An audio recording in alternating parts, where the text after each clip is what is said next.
네, 수요일 증시 개장 후 28분 18초 흘러가고 있습니다. 이제 또 진단을 좀 해보는 코너가 되어 있고요. 주주회생 프로젝트 주주총회. 하이투자증권 강북 WM센터에서 이화진 과장 나와 계십니다. 어서 오세요. 네, 안녕하세요. 네. 자, 조금 반등을 하고 있는데 네. 반전으로 갈지 아무도 알 수 없는 거고 반전을 기대는 하고 있습니다만 분위기는 사뭇 조금 이렇게 막 돋구려고 하는 것 같은데 그래도 우리가 또 아직 움직임이 없는 개인 투자자분들이 많이 또 관심이 있었던 기업들 중에 어떤 기업부터 먼저? 일단은 바이오 FDNC. 바이오 FDNC. 네. IPO 시장도 지금 별로 심드렁해요. 네, 일부 맞습니다. 종목은 굉장히 좀 뜨겁긴 한데 네. 바이오 FDNC도 상장한 지 얼마 안 됐죠. 네, 맞습니다. 이게 2월에 일단 상장이 됐고 이제 식물 세포 기반 이제 플랫폼으로 인해서 이제 기술을 이제 사업을 영위하고 있는 회사입니다. 식물 세포 배양. 예. 그렇죠. 보통 일반적으로 이제 바이오 회사들이 동물의 이제 줄기 세포 배양 기술로 인해서 뭐 향후 기술에 대한 부분들을 많이 하고 있는데 좀 식물은 좀 생소할 수 좀 있을 것으로 보이고 있습니다. 뭐 올해 4월에 이제 주가가 이제 급등했던 이유가 이제 러시아 우크라이나 사태로 인해서 식량? 이제 식량 위기의 난을 극복할 수 있다라고 좀 리포트도 좀 많이 나왔던 것 같은데 식량을 사실 합성할 수는 없는데 그렇죠. 종자 쪽도 아니고 그러니까 이게 그 왜 바이오 코스메틱이라고 하나요? 네, 맞습니다. 코슈메틱. 네네네. 화장품의 원료로 쓰이거나 제약의 원료로 쓰이는 식물성 원료들. 네. 이게 이제 한 번에 그 추출물을 얻으려면은 네. 예를 들면은 홍삼이라고 네. 쳤을 때 뭐 우리가 홍삼 진액 뭐 많이들 나오는데 그 사실 액상을 추출하려면은 홍삼을 거의 뭐 대량으로 대량 생산. 밀어넣어야지 네. 그게 농도가 높아지잖아요. 네. 근데 그럴 수는 없으니까. 네, 맞습니다. 그래서 좀 희석도 하고 하는데 이제 그걸 대량으로 할 수 있는 포인트가 식물 배양. 식물 세포 배양 배양. 기술을 일단 보유하고 있고 네. 좀 일단 이 회사가 지금 재밌는 게 네. 지분의 8.46%를 보유하고 있는 게 지보단이라는 회사입니다. 쥐보단. 이제 프랑스 이제 향수 원료를 이제 공급하는 1위 업체인데 이 회사의 대주주가 빌 게이츠 재단입니다. 네네네. 그리고 이제 지보단이 이제 바이오 FDNC의 지분을 보유하고 있고 그리고 또 중국의 또 셀렉트 리미티드 회사라는 중국의 화장품 원료 공급 회사도 이 회사의 지분을 똑같이 8.46%를 보유하고 있습니다. 네. 그만큼 이 회사가 가지고 있는 이제 식물 세포 기반으로 하고 있는 플랫폼이 생각보다 글로벌하게 조금 인정을 받고 있는 회사고요.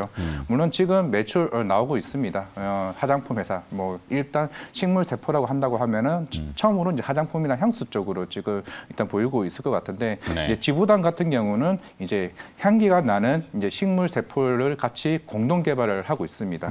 그런 개발을 통해서 향후에 이쪽으로 제품이 좀 다각화할 수 있을 것으로 보이고 있고 물론 지보단에서 나오는 매출은 뭐 연간 해봐야 8억, 10억 정도밖에 나오지 않겠지만은 내년부터 좀 더 이제 본격화될 것으로 보이고 있고 지금 같은 경우는 이제 코스맥스나 이제 아모레퍼시픽이나 한국콜마와 같은 이제 국내 업체들에게도 이제 제품을 이제 생산하고 있으면서 안정적인 매출이 지금 11년 연속 좀 흑자로 계속 나오고 있는 회사이고요. 그리고 중국의 일본의 긴자 토마토나 이제 중국의 회사와도 이제 제품을 다양하게 공급하고 있는 만큼 실적은 좀 안정적으로 나오고 있습니다. 그리고 2분기에 조금 실적에 우상향할 수 있다는 부분은 이제 원래 지금 공장이 인천에 있습니다. 네. 인천에 있는데 지금 하반기에 지금 GMP 공장 화순 쪽에 지금 GMP 허가가 지금 어느 정도 식약처 지금 대기를 하고 있는데 만약 여기까지 나오게 되면 그만큼 증상 속도는 좀 더 빨라질 수 있을 것 같고요.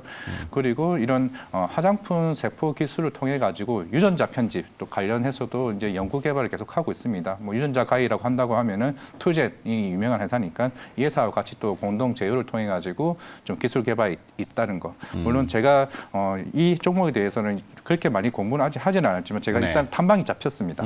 좀 더 이 코너에서 뭐 추후에 한 2주 정도 뒤에 좀 잡힌 상황인데 2주 후에? 예, 그래서 한 번 더 언급을 좀 할 생각입니다. 왜냐하면 저 이제 연휴 때 공부를 하다 보니까 생각보다 재밌더라고요. 예사 쪽 생각보다 가치는 좀 있어 보이지만은 좀 더 이제 딥한 내용이 있다 싶으면은 한 번 더 언급하도록 하겠습니다. 이 정도. 네. 탐방 일정이 잡히셨다고요? 네, 잡혔습니다. 원래 탐방 갔다 오고 나서 해야 되는데 사실 아니요. 저도 저도 네. 한번 갈 기회가 있었는데 시간이 안 맞아서 저도 탐방 다닙니다. 네. 뭘 알아야지 뭘 같이 네. 얘기를 해야죠. 워낙 이제 내용이 저도 식물 세포 쪽은 처음을 이제 들여다봤던 부분이었고 저도 이제 회사에 대한 내용은 내용이 뭔가 그럴싸한데 주가는 영. 힘이 없죠. 네. 네, 뭐 실적은 또 안정적으로 나오고 있는데 그의 향후에 대한 성장성에 대한 부분도 뭐 그래서 바로 어제 탐방 일정 바로 잡아서 일단 네. 갈기로 했던 부분이니까 추후에 좀 더 딥한 내용이 있으면 말씀드리도록 하겠습니다. 이 수급이 조금 엉킨 것 같은데 뭐 아마 이제 시장이 활기를 띠고 막 그러면 이제 이슈몰이가 되고 뭐 주가도 좀 부양이 되겠지만 지금은 아무도 별로 관심을 잘 안 두는 그렇죠. 분야에 그렇게 놓여 있다. 근데 오늘 다시 한번 소개를 시켜주셨고 식물 배양. 예, 이거 재밌습니다. 그러니까 이 동국제약이 보통 보면은 생리 이 식약 뭐죠? 생약 성분들이 많이 들어가잖아요. 네. 그 뒤에 이제 원재료 보면은 뭐 호랑이 풀, 네. 뭐 병풍나무 맞나 모르겠네. 방풍나무인가 병풀인가 뭐 이런 것들 막 들어가잖아요. 근데 그게 이제 한 번에 대량으로 짜내기에는 건 어려우니까 요거 식물 세포 배양으로 그걸 좀 대량 생산하는 데 기여할 수 있다 이렇게 얘기를 하는 것 같아요. 그죠? 또 그게 항상 주 포인트고요. 네. 저도 그게 궁금했고 실제로 얼마만큼 성장성이 있는지 여부가 제가 탐방에서 꼭 한번 확인해 볼 필요가 있는 그리고 앞에서 수급 쪽 얘기는 하셨는데 네. 이제 오뱅 리스크가 있겠죠. 이제 아. 6개월 정도 됐으니까. 근데 아까 앞에서 얘기했던 지보단이나 중국의 셀렉트 이제 리미티드 같은 회사 같은 경우는 이 회사에 대한 공동 제휴 목적으로 투자한 부분이기 때문에 이런 오뱅 이슈는 뭐 단기적으로는 있을 것 같지는 않고요. 물론 일반 개인 투자자나 이런 부분들도 투수 관계자 있을 것 같긴 하지만은 네. 그런 부분도 제가 봤을 때는 일반 다른 회사와는 다르게 오버행 리스크는 조금 덜하지 않을까 그렇게 생각하고 있습니다. 네, 하여튼 상장한 지 6개월 됐으니까 6개월 락업 뭐 나와봐야 뭐 사실 시가총액 1,400억. 네, 네, 굉장히 관심 있는 싼 기업입니다. 기업이고. 자, 두 번째 기업으로 또 넘어가 볼까요? JS 코퍼레이션. JS 코퍼레이션. 이게 핸드백 원래 OEM 업체였는데요. 네. 이게 2020년도에 JST나 아닙니다. 아니군요. 갑자기 깜빡했는데 핸드백 이제 OEM 업체인데 이제 2020년도에 약진통상이라는 회사를 이제 인수를 했습니다. 이게 JST는 따로 있구나. 네. 의류 쪽 이제 OEM 업체를 이제 인수하게 되면서 실적이 작년부터 크게 상승을 했고 올해부터는 이제 안정적인 매출을 이제 유지하는 이제 부분을 조금 관심을 보면 될 것 같은데 네. 이게 리오프닝이 되면서 이제 먼저 약진통상 인수하게 되면서 이제 매출 비중이 의류 쪽이 70-80%가 되고 핸드백 매출 비중이 굉장히 줄었습니다. 네. 워낙 이제 의류 쪽은 시장 자체가 컸던 부분이 있고 했는데 이제 리오프닝이 되면서 핸드백 매출이 생각보다 많이 이제 증가하는 모습을 보였습니다. 이 회사가 지금 핸드백 쪽을 하고 있는 게 마이클 코어스나 이제 케이드 스페이스 그리고 코치 쪽으로 이제 물류를 이제 지금 수주를 하고 있는 상황인데 네. 이게 물론 작년 같은 경우야 이제 베트남 쪽에 공장이 있다 보니까 코로나 이슈도 있었고 그럼에도 매출이 작년에 잘 나왔는데 올해 같은 경우도 그걸 감안하고 나서도 매출이 그만큼 나올 것 같습니다. 물론 올해 같은 경우는 물론 경기 침체 이슈도 있고 이제 운임비에 대한 부담도 덩달아 같이 있는 부분이 있기 때문에 결국 이런 내년이나 올해 4분기쯤에 이제 재고 조정이 어느 정도 일어나고 이제 수주가 본격화된다 그러면 핸드백과 의류 쪽에 대한 OEM은 덩달아 내년이 꽃피지 않을까라고 생각을 하고 있습니다. 뭐 작년은 코로나 이슈, 올해는 인플레이션이나 이제 운임비나 이런 원가 부담이 조금 같이 덩달아 있었기 때문에 그런 부담을 차치를 하고 내년은 이런 부분이 좀 사라진다를 가정했을 때 지금부터 좀 관심 가져도 되지 않을까라고 좀 생각을 하고 있습니다. 알겠습니다. JS 코퍼레이션 들어봤고 마지막 기업 하나 더 들어볼까요? 마지막 기업은 인터로죠. 인터로조. 이게 콘택트 렌즈 이제 전문 이제 OEM 업체인데요. 네. 이게 실리콘 하이드로겔 렌즈라고 하는데 일반적으로 우리가 쓰는 이제 하이드로겔 렌즈 같은 경우는 산소 투입률이라고 그러죠. 이제 산소가 많이 들어가게 되면은 네. 이제 그만큼 건조감이 생기기 때문에 그만큼 실리콘 하이드로겔 렌즈는 이제 이 부분이 많이 개선된 이제 제품입니다. 실제로 지금 유럽 CE 인증을 받았기 때문에 이제 올해부터 중동이나 이제 일본 쪽에 이제 제품이 납품이 될 가능성이 높고요. 내년부터는 중국 이제 2024년부터는 미국 FDA 인증이 되게 되면은 네. 이제 북미 쪽 시장까지 덩달아 나올 수 있을 것 같습니다.